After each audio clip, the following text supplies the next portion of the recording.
wondered if the truth was gonna blow you up. I came up as sudden as a heart attack. I guess you should have seen it coming when you left Vancouver. You try to change it, but you can't go back. Come on. 'Cause nobody's laughing, no more joking. Come on. You better keep your mouth shut and your eyes wide open. Tell me a little bit about what happened between Yellow Jacket and Between the Hurricanes, because like speaking about Between the Hurricanes, like between the two albums, like 7 years. 7 years of there've been a number of different records involved, but no album of new material. There was a best of, which was sort of the end of my relationship with True North, who I'd been with for 15 years, and Blackie and the Rodeo Kings, Fearing and White. So there was a lot of music, and I remarried, and I moved to Halifax, and I have a daughter who's 9 now, and so, you know, there was this very steep learning curve, and just a lot of running around. And there was a point last year where I realized I have this window of time, and I haven't made a solo record of new material for 7 years, so better get at it. So try to heal the things you've broken, the words you left unspoken. Learn to say goodbye. Since it's the first record I've made on my own steam, since leaving True North, since leaving my dear friend Bertie Finkelstein, who was my manager for so many years, you know, there's a lot of moving away from very familiar ground. I thought that it would be a really great chance to make a more acoustic record. And so that's where it started. And my thought was, I want to write songs that I can see myself very easily bringing onto a stage as a solo artist. Me and a guitar, nothing else. Because there's lots of room now with the Rodeo Kings to go out with a 5-piece band and guest vocalists and all that. And then with Andy, it's much more of an opportunity to fool around with my electric guitar and that kind of thing. So this was an opportunity to go, dare I say it, back to my roots, if I have any. I mean, I'm always trying to find them. Somewhere in the middle of the Atlantic, right? But that was the original thought. And then I realized that I wanted an atmosphere around it. I wanted to create sonically something around it that would put me in the middle of it. And so the idea of keyboards and John Wynot, who's a co-producer of the record, a really great friend and a fine musician. Initially, I was going to give him the rough mixes and say, "Here you go, mix it." And he said, "Well, I want to be involved from the start, you know, from the top." So he ended up coming in, co-producing it, and he brought all his skills as a keyboard player. So that became a big part of the record too.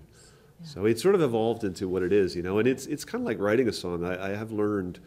You go in with an idea, perhaps, or you go in with no idea at all when you're writing. You just sit down and start, you know, literally writing. And the best thing you can do is just get the hell out of the way. Just let the muse have her way with you. It's a difficult thing for me, you know. I'm a Capricorn. I want to keep my hand on everything, but it really is. It's been a tough lesson for me to learn over the years. It's just stop trying to micromanage it all the time and just let it be.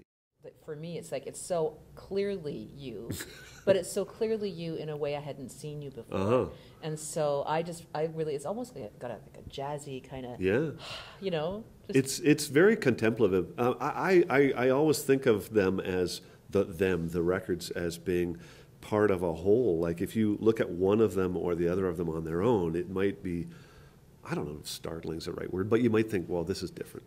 But if you line them all up, one after the other, they make perfect sense. In the context of Blackie and the Rodeo Kings and Fearing and White, you know, it's me, right? Yeah, makes perfect sense. There's a continuity. I have to try and figure out a way to give both of these my full attention without seeming to not give my full attention to both of them. And giving full attention to your family. Oh yes, there's always that. Yeah, the get a life part. Well, do promise me as a strident fan that I'm not going to have to wait another 7 years for another solo album, because this one, it was well worth the wait, but please don't make us wait. No, it won't be 7 years. It might be 3. I mean, I'm however I can plug into this thing called music, I'm fine with it. But I do love doing the solo thing. It's so simple.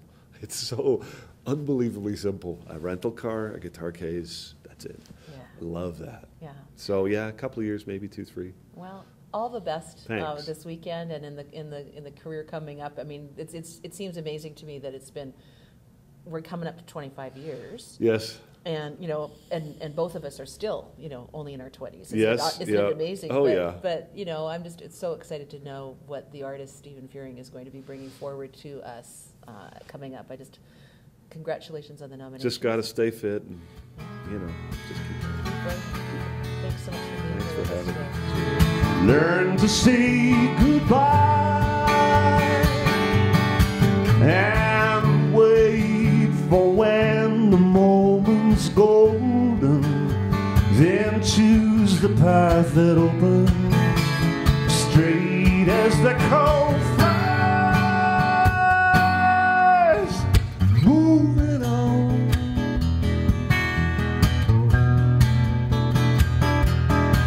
Moving on.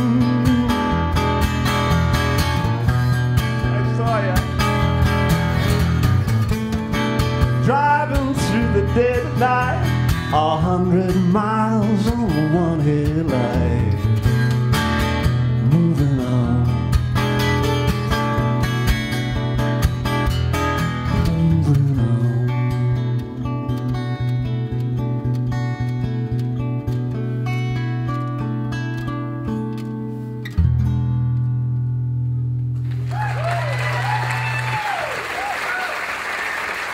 Thank you.